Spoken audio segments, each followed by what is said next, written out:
Is your small business growing? That's the question we address right here on the Grow Your Biz Show.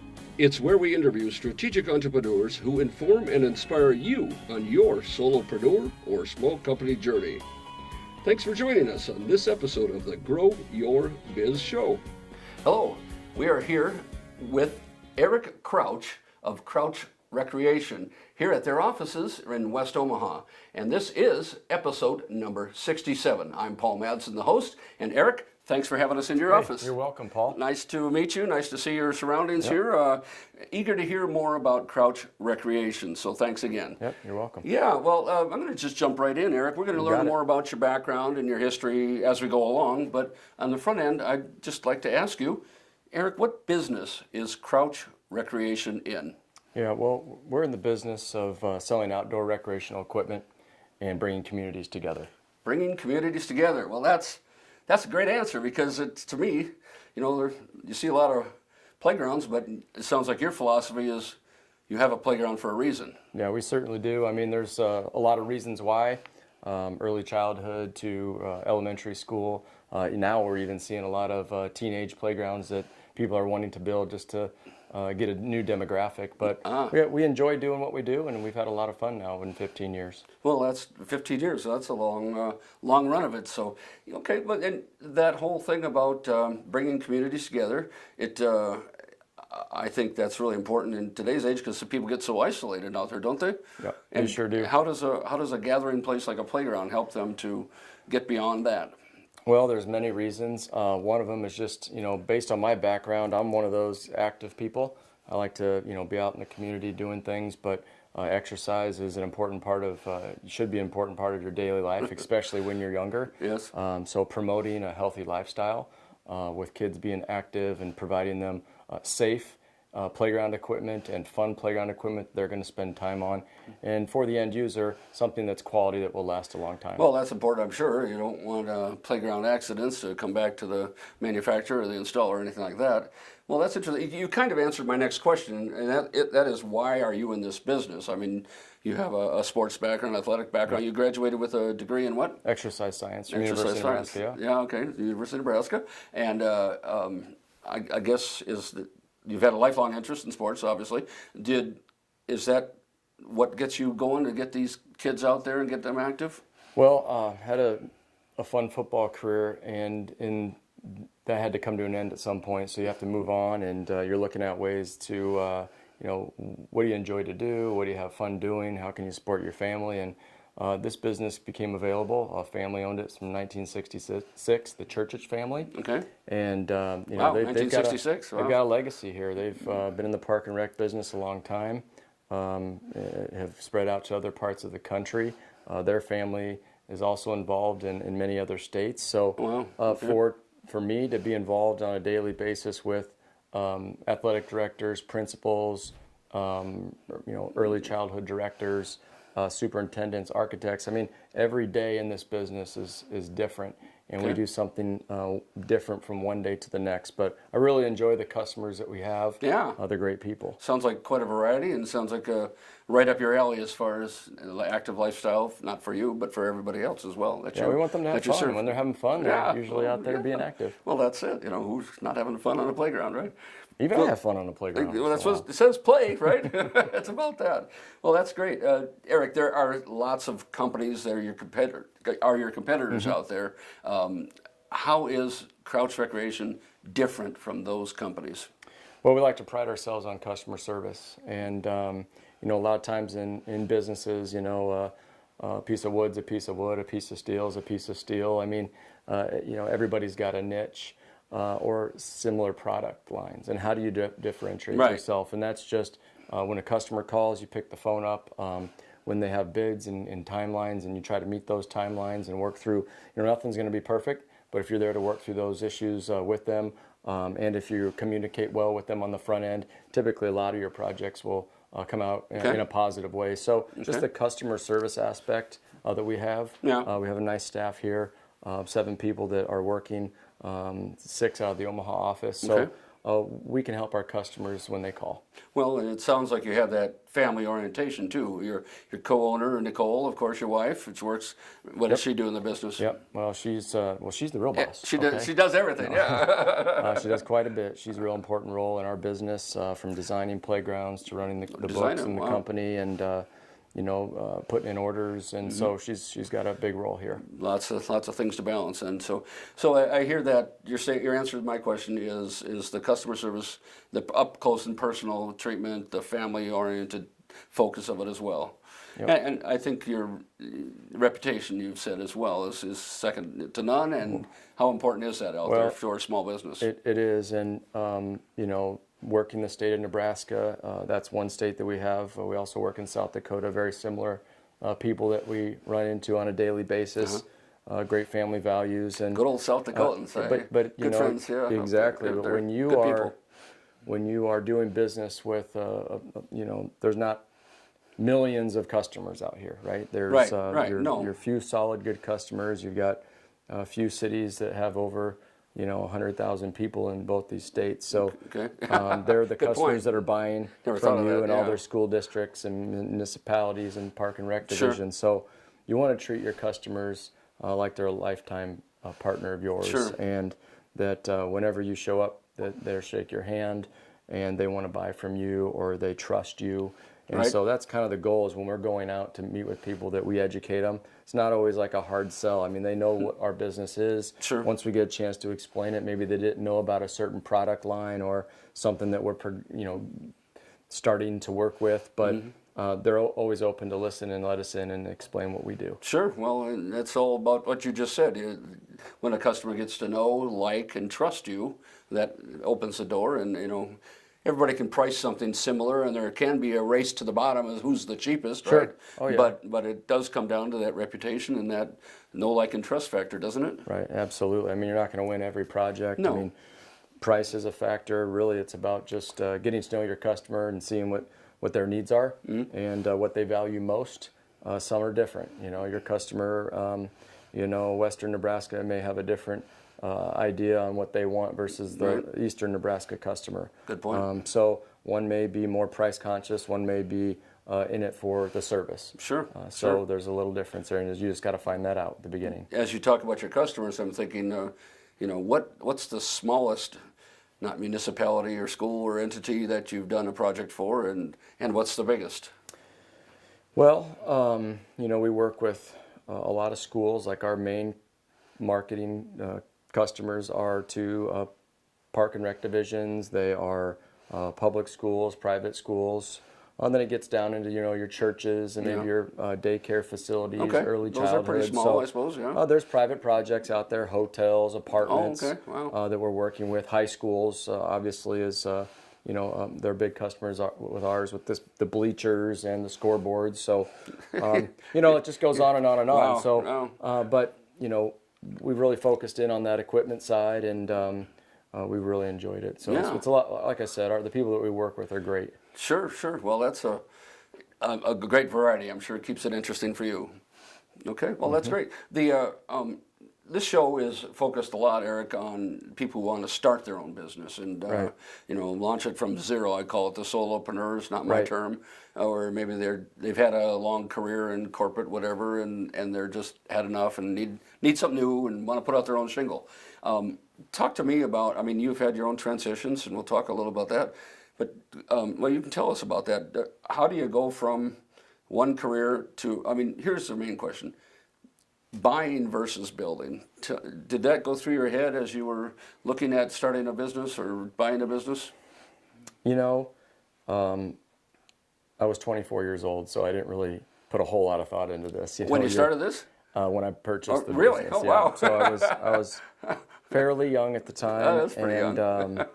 It was I guess I didn't do little the math. risky. Yeah. But it was one of these things where sometimes you just don't want to pass up the opportunity. And when I shadowed the previous owner for about 3 months, really enjoyed what they did and the people that they work with, and kind of the daily part of talking to people and getting to know them. And as you can see, I mean, the projects that we build, you get to see them afterwards. Yeah. You get a chance to look at them and say, wow, that was a Yeah, nice yeah, project. it's a tangible thing. Well, we know we had a big part in building it, designing it, and from the beginning to the end. So, You just reminded me of my father. Yeah. I remember as a kid, my father processed loans forever and fed our family just fine doing so. But one time we were driving down the road, and I was a kid, and he says there was a new house that popped up, and he said, "Look at that! Imagine building that house." And I said, so what? He says, well, that's something that's tangible, something that's right there, and something that exists forever, pretty much. And I never really thought of that. And Right. and you're talking about that satisfaction with schools and with parks and with cities and all that. Every town you drive through, it's amazing. From playing on playgrounds, you don't drive down the street and look at one, even when you're younger. Yeah. You don't. Now I see them behind buildings. You see them everywhere. You just know where they're going to be. You kind of anticipate they're going to be there before you even come across them. But Sure. Back to your question of building and versus buying, we just had the opportunity, and a family that was prior to us they did a tremendous job in the community, and they got out millions of dollars of equipment in our territory. Yeah. And so we've a big part of our business is the service side because of the parts. We get called, on a daily basis, and we've got people hired specifically for replacement parts or quoting the parts, going out taking pictures, helping you get the right parts. Sure. Those are That'd all be important. Yeah. Those are all important things, especially when you're talking about shutting a playground down or something being non-compliant, or a bleacher or scoreboard's not working. So you do have that customer side that's like I've said before, is really what is different with our company. Yeah. If I'm a corporate person or not even a younger person thinking about starting a business versus buying it, what criteria should I look at to make the decision? I've had a Blake Martin on the show, and he is a franchise expert, and he helps people find franchises, and he says things like, a franchise is a proven concept, and obviously there's investment on the front of that, whereas starting something from scratch is, some of them last 5 years. Right. Not most of them don't. Right. I think it's what important. criteria did you use to make your decisions? Well, again, you're 24 years old. I didn't use much criteria at that time. It's like, okay, this sounds good. Let's do it. But I'd recommend that people take a look at something similar. Go talk to somebody that owns a company that may not be the exact same thing. Or I'm not saying go talk to your competitor, at the potential competitor. What I'm saying is something similar, just to get an idea of what kind of commitment are you talking about here? What are going to be some of the challenges with a business that you might have on the front end? Obviously, it's going to be important to get some good financial statements and tax return information for the previous maybe 3 or 5 or 6 years, how many they're willing to share with you. So, those are important things because running a business is important. You want to do things right. You want to, for me, I want to do it on the up and up. And we've had several audits, and we passed them all flying colors. Terrific. And you're going to be audited at some point, so you know that when the time comes, you want to be perfect. Sure. Well, at 24, I'm impressed that you had. I know you're. Well, tell, in case this goes out to some place has been under a rock and doesn't know you. Tell about your transitions at that age and what led you to decide that you had to have a business in your back pocket. Yeah. Well, I think it's just a matter of finding something that you think that you'll enjoy doing or that you have some interest in already. And like I said, my background with my exercise science degree was always being active. Love the outdoors. And sometimes you kind of wonder, well, do you have the right business? But for me, I think this is a perfect business for me because of the things that we do outside, keeping people active, and we had a chance to get to know our customers and our community. I've had a great time. One of the benefits that I didn't think about on the front end, and you start to realize, geez, this has been a pretty nice thing for me, is getting to know other parts of the state, people in all, like smallest towns, like from a town of 100 people to a town of, more people here in Omaha that you never thought you'd get a chance to work with. But you get to know their community, what they do, what they bring to the state, how important their area of the state is to the overall, well-being of Nebraska. So that's been a lot of fun for me. obviously with my football background, getting back and kind of giving back, I've ran into a lot of, Husker fans along the way. Sure. They knew who I am. If they didn't, it was not a big deal, but it was always just great to be able to say thank you to them for being such great Well, fans. that's a neat attitude. Tell, in case someone doesn't know, tell us about your football background briefly. Well, I graduated at the University of Nebraska 2001. Started for Nebraska as quarterback for about 4 years, and so I got to play in a lot of games. So my name was out there for a while, more than most, just because I started at a young age. Got thrown in there as a redshirt freshman and ended up playing, 40-some games at Nebraska, and had a lot of fun. A lot of victories too. Yeah. Yep. Had great teams, great coaches, and so with having that type of experience,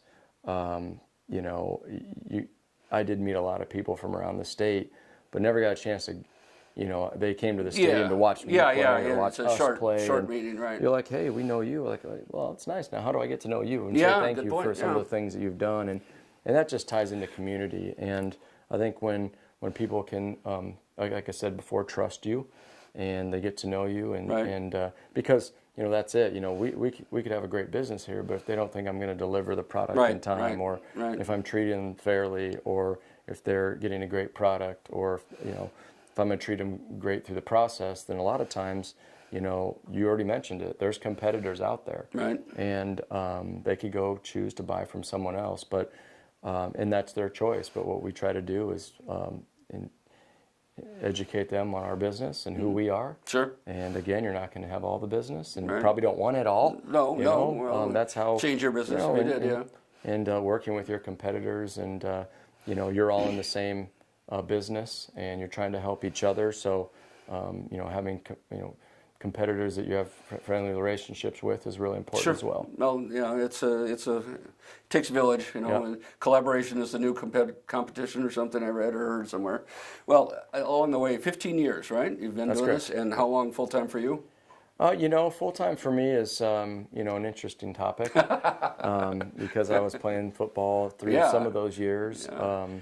Nicole says, I can't keep that guy in the office. He's all about running around somewhere. Coaching Europe or Canada. Doing some philanthropy work. But, that's one of the things about owning your business is that you have that choice, to organize your business in a way to where, you believe in the people that you hire to go ahead and do those daily jobs.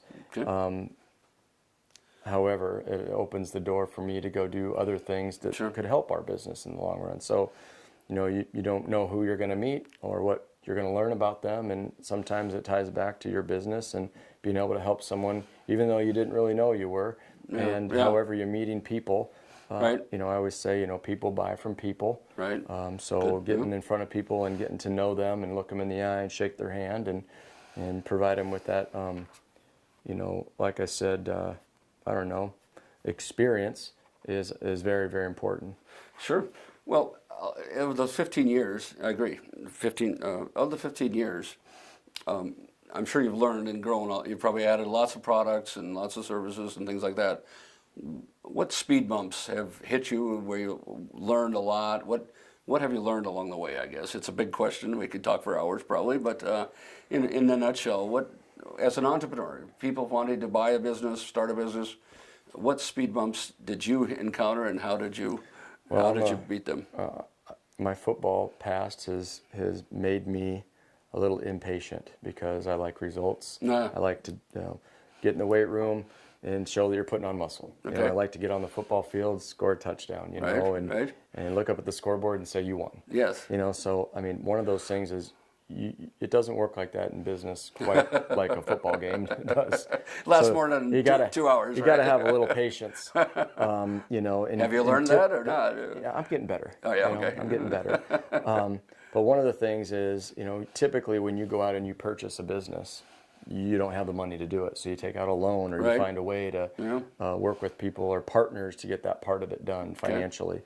And so, you're going to have some debt. And so you're always working towards to get rid of that debt. Mm-hmm. And when you do, it's like a happy day for your company. Yes, but it means that, you didn't give up. Right. And that you were able to fight through some of those things. And, maybe we can get more into some of those like hurdles.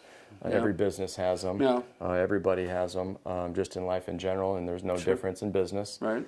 So. Well, what surprised you along the way? I mean, Yeah, you shadowed the owner for 3 months. Right. You looked at all the financials. Yeah. But there were still surprises. What was the one that surprised you the most? I think the surprises is that, customers may be afraid to tell you no.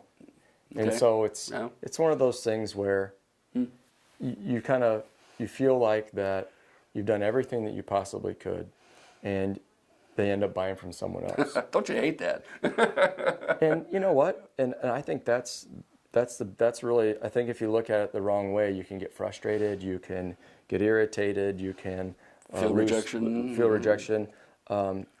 lose confidence. Right. But really, that's the beautiful part about what we do. I mean, that's what I love about my business, is because it's competitive. And so to think that you can't compete and have that same like energy and passion towards competition that you once had when you were playing sports in high school or even college or pros, whatever, and so you can still have that.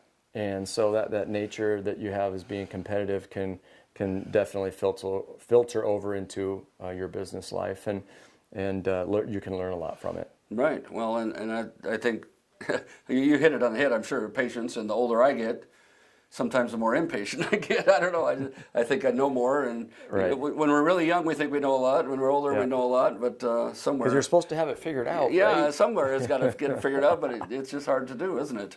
Yeah. Well, and how you brought a great point up. Okay. And is every day, you don't know it all. Yeah. And that's another thing that it drives you to wake up in the morning and come to work when you own your own business. And I like having an office and really not working from home, because it forces you to get up, get to the office, and that's where you get your work done. And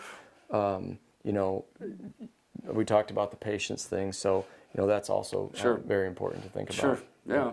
As we wrap up, Eric, give us a quick summary of the diversity of products and services you have. I haven't really let you do that. Oh, sure. Well, I appreciate that opportunity. Our product lines are obviously the playground equipment. We have that age group of 5 to 12, and the age group of 2 to 5, and some pre-K. Okay. Splash pads is another thing that's gotten very popular among the state of Nebraska. They're starting to build those. Shelters, shades, bleachers, artificial turf play areas, or a competition field. So scoreboards and site amenities, trash receptacles, benches, things that you'd see maybe as you're walking through the mall, or they're out in the park along a trail or something. So a good variety of products. When it comes to surfacing, lots of different surfacing options for inclusive playgrounds, which means all abilities can play there. Yeah, so you rubber mentioned there's handicap accessible is something you're focused on a lot now? Something that we focus on quite a bit. We've been asked by the city of Omaha, other communities out in Nebraska. You would be amazed at the communities that are very excited to see that this is the evolution of a playground, and where it's going is that you're involving all abilities, all ages. That's terrific. And when you get something built like that, it really does seem to be some bond to the community, bringing everybody together. And you do mostly business development is your main role here? Yeah, business development is my main role. I do get into the sales aspect a little bit, but as this business grows, I want the employees to grow too. It's been kind of the hard thing to do, is when you came in originally 15 years ago, I'm selling, but now I'm kind of moving out of that role a little bit more, making sure that the business is doing what it's supposed to. Working on the business, not in the business, right. As they say.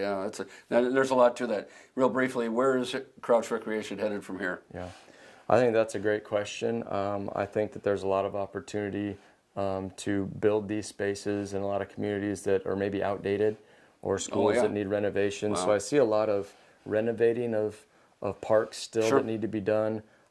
Destination playgrounds that I think could be very important to communities. If they're looking to bring new people to the community for whatever reasons. Obviously, with today's day and age of video games and cell phones and electronics, I think the more that we build these places, I think the more active our kids are going to be. We always talk about having a problem with childhood obesity and diabetes, and just to get kids off the couch and outside playing and socializing with their friends, I think we've, we try not to miss that boat too much. So we want to promote these projects as helping those causes as well. Sounds like a good reason for being. So if you want to have your organization get involved with building its community, building it in a safe way, building it with American-made supplies and good reputation for customer service, Crouch Recreation is the place to consider for that. Eric, how do people reach you? Well, they can call our office here, 402-496-2669. Okay. They can email. They can just find us on the website. Our website's crouchrec.com. So just, your typical www.crouchrec.com. Perfect. Or if they see a park or a playground, they can take a look, and our information can be on that playground as well. So it's awesome. Eric, thanks again. Thank you. Pleasure to talk to you. That's a lot of fun. We'll see you next time on the Grow Your Biz show, and see you then.